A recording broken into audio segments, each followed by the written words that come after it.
सावीने एक गिफ्ट आणि friendship band विनाच्या हातात दिलं आणि हे गाडीवाल्या अंकलने तुला दिलंय एवढं सांगून बेडरूममध्ये निघून गेली. विनाने एक गिफ्ट उघडलं, पाहते तर काय, त्यात एक लाल रंगाच्या छोट्याशा टेडीचं किचन होतं. अगदी गोंडस असा लाल रंगाचा टेडी आणि त्या टेडीच्या पोटावर छोट्याशा हार्ट शेपची उशी, त्यावर आय लव्ह यू चा मेसेज. विना तर त्या टेडीच्या प्रेमातच पडली. सोबत इंद्रधनुच्या रंगाची रबराची फ्रेंडशिप बँड. तिच्या चेहऱ्यावर नकळत हसू उमटले. गालातल्या गालात हलकेच हसली, पण दुसऱ्याच क्षणी भानावर आली. त्या गाडीवाल्याने मलाच का दिलं? आपलं तर साधं बोलणंही नाही त्याच्याबरोबर. सावीला शाळेत गाडीने आण करतो तो. तेवढीच काय ती ओळख? आपण बाईसाहेबांना सांगावं का की नको? आधी आपण त्याच्याशी स्पष्ट बोलू आणि मग काय ते ठरवू. तसं गिफ्ट खरंच खूप छान आहे.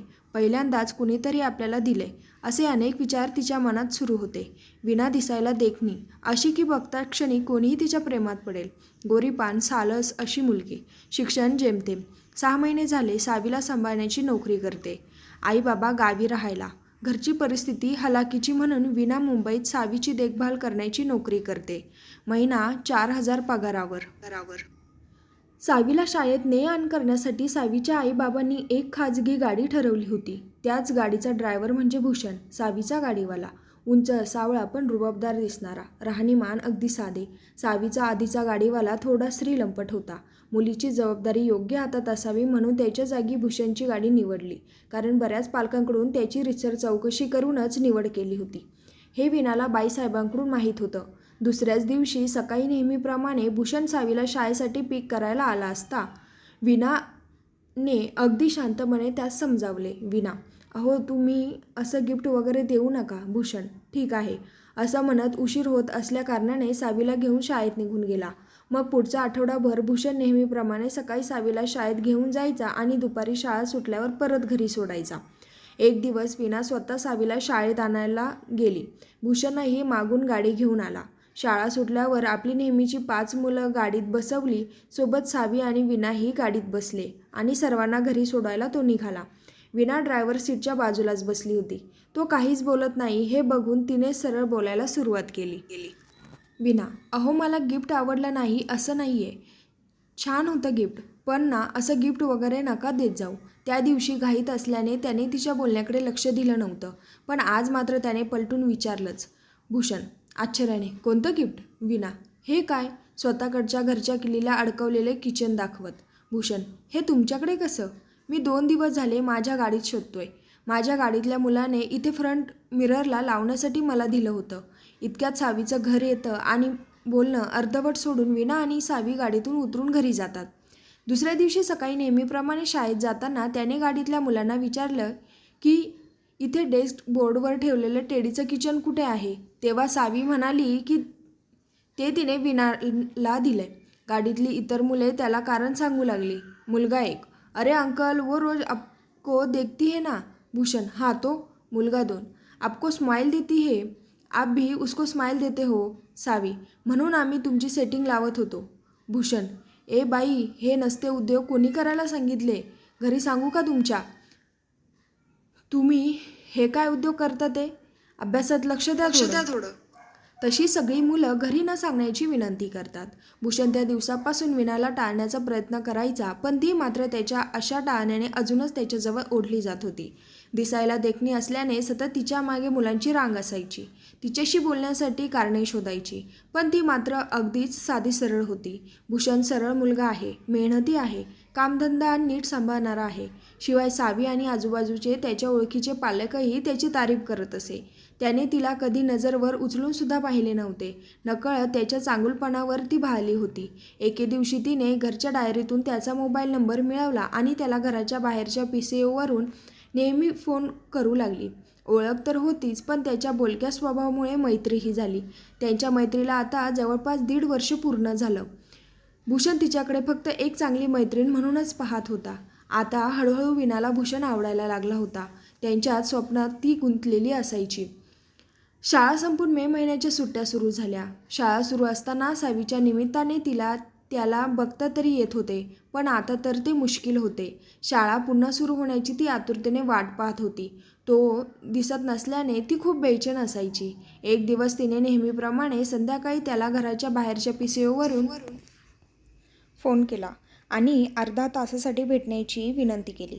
नुकताच जुलै महिना सुरू झाला होता. बाहेर रिमझिम पाऊस सुरू होता. विना मार्केटचं कारण सांगून घराबाहेर पडली खरी, पण नेमकी घाईघाईत छत्री विसरली आणि अर्ध्या रस्त्यात पाऊस लागल्याने पूर्ण भिजली. मुलांना घरी सोडता ट्रॅफिकमध्ये भूषणला उशीर झाला. त्याला वाटले पाऊस आहे तर कदाचित ती येणार नाही, म्हणून तो परतीच्या दिशेने निघाला. तरी मनात शंका येऊन तो त्याच रस्त्याने निघाला जिथे विनाने भेटायचे ठरवले होते. थोड्या अंतरावर त्याला ठरलेल्या ठिकाणी विना उभी दिसली. त्याने हॉर्न वाजवून तिला गाडीत येण्याचा इशारा दिला. विना गाडीत येऊन बसली. पावसात पूर्ण भिजल्यामुळे कपडे जवळजवळ अंगाला चिटकून बसले होते. तिला थोडे लाजल्यासारखेही वाटले. पण आज स्पष्ट बोलायचंच हे मनात पक्क करून आली होती ती. त्यामुळे हलकेच हसून तिने त्याला प्रतिसाद दिला. भूषणने एकदाच तिला पाहिले. तिला अशा भिजलेल्या अवस्थेत बघून त्याने आपली नजर दुसरीकडे वळवली.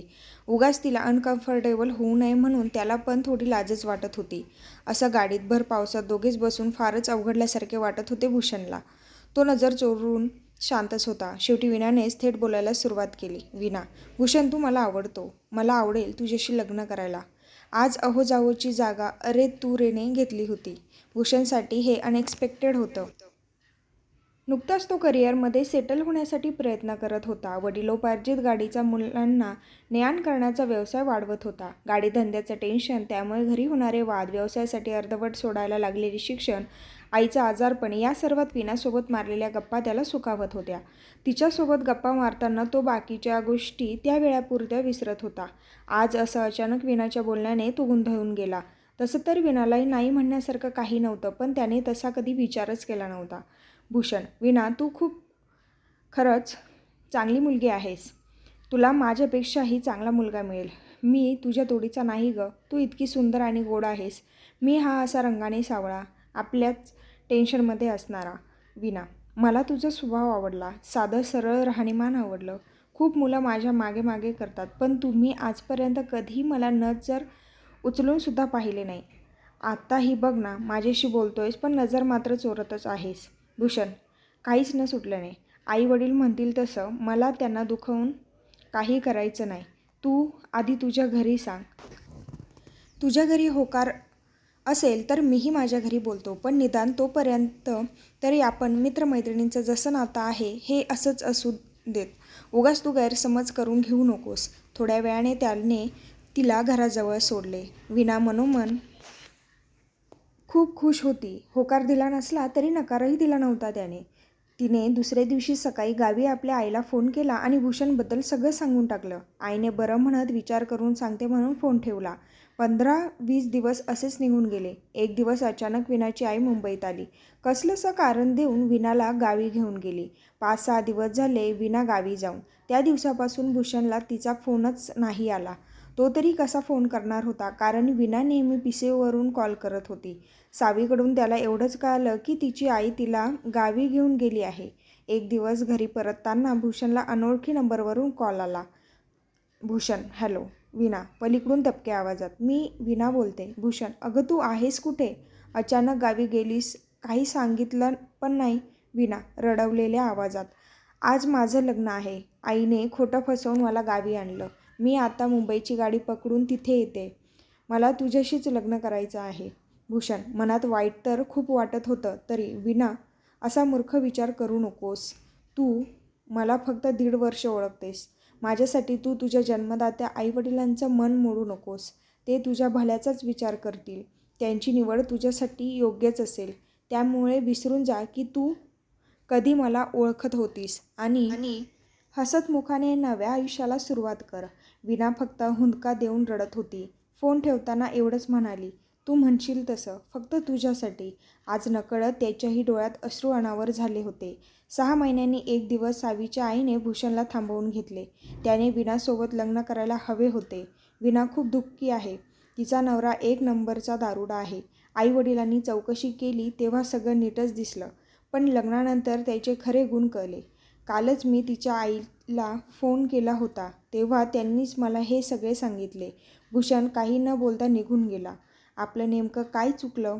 आपल्या आधी तिचा विचार केला ते का तिच्या आईवडिलांचा विचार केला ते? त्याला तिचे फोनवरचे शेवटचे बोल आठवले. तू म्हणशील तसं. फक्त तुझ्यासाठी. आणि त्याच्या मनात हुंदका दाटून आला. तिच्यासोबत फोनवर घालवलेला एकूण एक क्षण आठवला आणि मनाचा बांध फुटला. गाडीत बसून खूप रडला. आपण हे काय करून बसलो. नकळतपणे आपल्या हातून वीणाच्या आयुष्याची वाट लागली.